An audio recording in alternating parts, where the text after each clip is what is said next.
Kumusta? Muntik mo ng sukuan, no?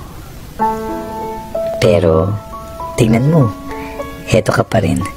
Nagpapatuloy, sumusubok at ibinubuhos ang lahat ng kaya mo.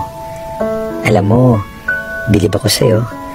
Kasi kahit sa mga panahong ubos na ubos ka na, kinukumbinsi mo pa rin ang sarili mo na tapusin ang nasimulan mo.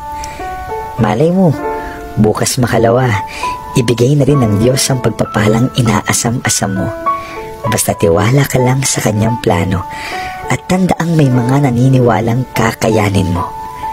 Konti pa, konti na lang.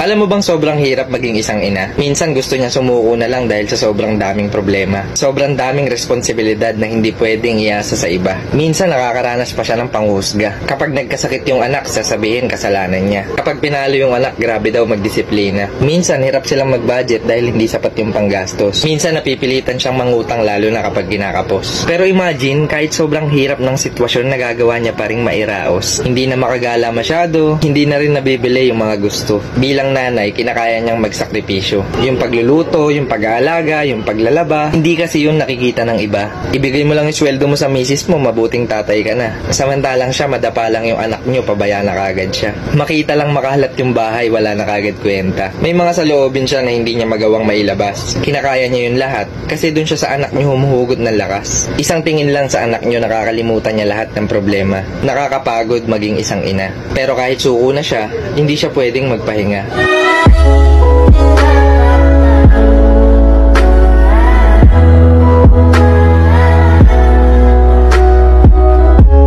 Gusto ko lang i-remind sa'yo na kung may babawasan ka sa buhay mo ngayon, bawasan mo ang excuses. Ito yung sinasabi mo sa sarili mo na hindi mo kaya, nakalimutan ko, busy ako, wala akong oras, or kahit anong excuses pa yan. Dahil hindi makakatulong ang mga excuses sa career mo ngayon. And kung may idadagdag ka naman sa buhay mo ngayon, ito yung pagiging consistent and pagiging masipag sa goal mo.